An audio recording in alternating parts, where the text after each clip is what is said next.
gawa na tayong dessert. Ito, meron ako ditong gulaman, mango flavor. At meron din tayong buko pandan flavor. Ayan, lutuin lang natin ayon sa instruction sa kanyang packaging. Lagyan natin ng evaporated milk. Konti lang naman. Para lang gumanda ang kanyang kulay. Ito. Ayan.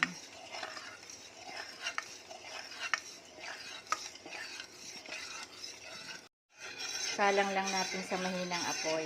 Saka halu-haluin. Ayan. Mabilis lang ito.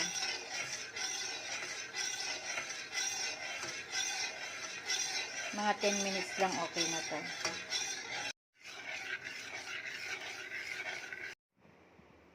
Salain natin para maalis yung mga buo-buo.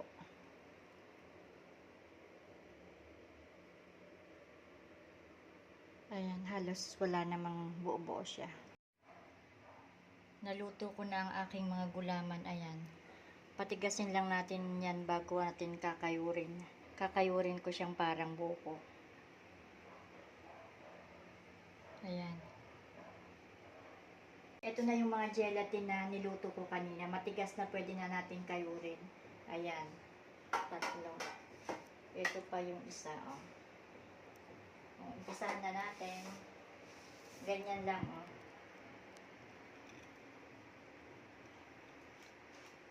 Para kaparehas ng buko na ilalagay ko. Kakayurin ko siya para pare-parehas ang itsura niya. Parang buko din. Ayan.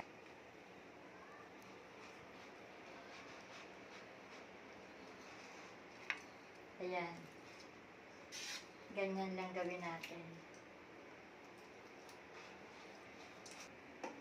Pare-parehas lang na ganito ang gagawin ko.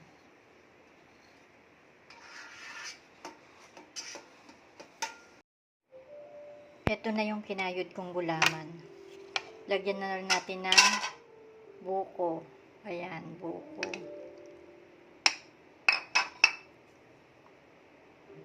Condensed milk.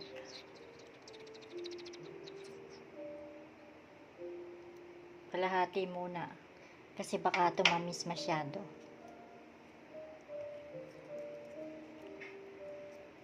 Lagyan din natin ng ayan.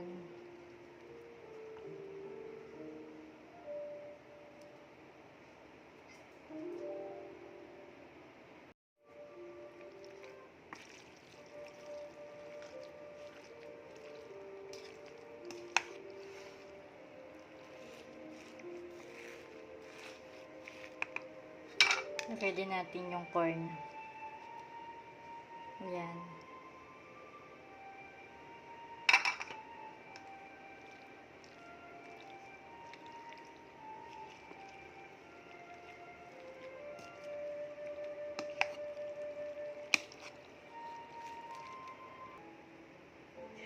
Matamis na kasi yung mangga, kaya binawasan ko yung ating condensed milk.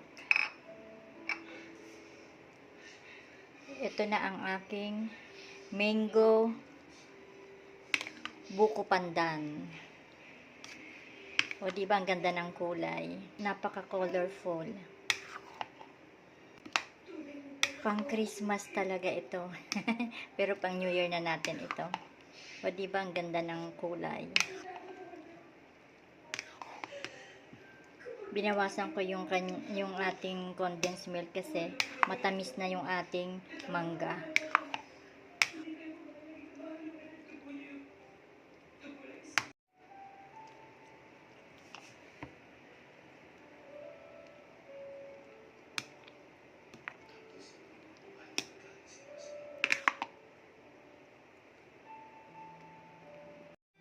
Tikman na natin.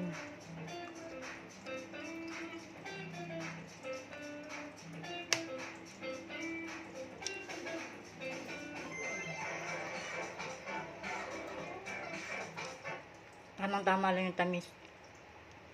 Buti hindi ko inubos yung isang can ng condensed milk. Hindi ko inubos. Kasi baka masobrahan ng tamis. Kasi nga, lalagyan ko ng manggang hinog. Tamang-tama lang tamis. Ang sarap.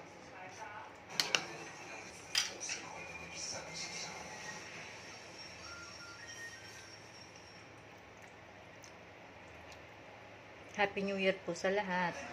Thank you for watching.